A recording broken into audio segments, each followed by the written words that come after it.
Assalamualaikum warahmatullahi wabarakatuh. Perkenalkan, nama saya Hamim Ibnu Mubarak. Saya di sini akan menjelaskan sedikit tentang implementasi keterampilan 4C dalam pembelajaran di abad 21. Implementasi keterampilan 4C yaitu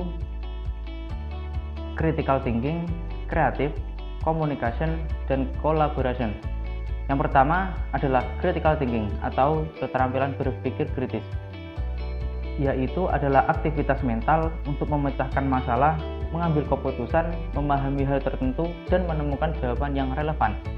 Tujuannya adalah mengarahkan anak untuk dapat menyelesaikan suatu masalah.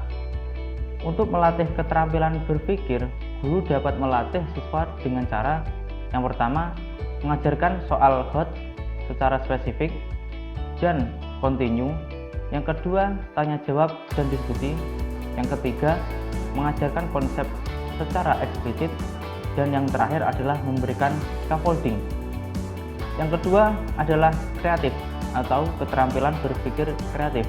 Kreativitas adalah kemampuan untuk menghasilkan hal yang baru dengan ide-ide unik. Tujuannya untuk menghasilkan dan mencari ide-ide baru. Tetapi untuk membangun kecakapan kreatif, siswa harus belajar yang pertama, menggunakan berbagai teknik pembuatan ide. Yang kedua, membuat ide baru dan bermanfaat. Yang ketiga, menyempurnakan, menganalisis, mengevaluasi ide mereka sendiri. Dan yang terakhir adalah bertindak atas ide-ide kreatif. Keterampilan 4C yang ketiga adalah komunikasi. Komunikasi adalah suatu proses penyampaian informasi dari suatu pihak kepada pihak lain secara lisan maupun tertulis.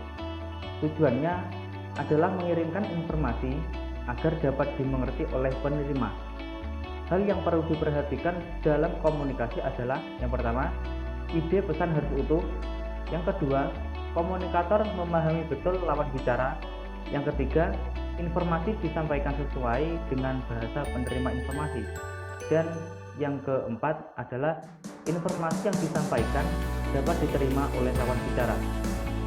Untuk membangun kemampuan komunikasi yang efektif di abad 21, maka siswa harus belajar berkomunikasi menggunakan media digital dan lingkungan untuk mendukung pribadi dan kelompok belajar. Yang kedua, membagikan informasi menggunakan media digital dan lingkungan yang tepat. Dan yang terakhir adalah komunikasikan pikiran dan ide dengan jelas dan efektif menggunakan berbagai media dan format. Dan yang terakhir adalah collaboration atau kolaborasi. Kolaborasi adalah kemampuan untuk bekerja sama dengan orang lain secara fleksibel, efektif, dan adil untuk menyelesaikan sebuah tugas kolektif. Tujuannya untuk bekerja sama sehingga menghasilkan ide-ide dan pada saat yang sama mendapatkan umpan balik atas ide-ide tersebut. Strategi yang dapat ditempuh oleh guru untuk membantu siswanya adalah mengajarkan siswa untuk bekerja dengan tim yang berbeda. Kedua, mengajarkan fleksibilitas dan berkompromi. Yang ketiga adalah melatih siswa untuk mengambil tanggung jawab untuk bekerja sama dengan orang lain. Yang keempat, mengajarkan siswa untuk menghargai ide dan kontribusi dari orang lain. Yang terakhir adalah menekankan 5 prinsip pembelajaran kooperatif. Itu tadi penjelasan singkat dari saya tentang keterampilan 4C dalam pembelajaran di abad 21. Sekian, terima kasih.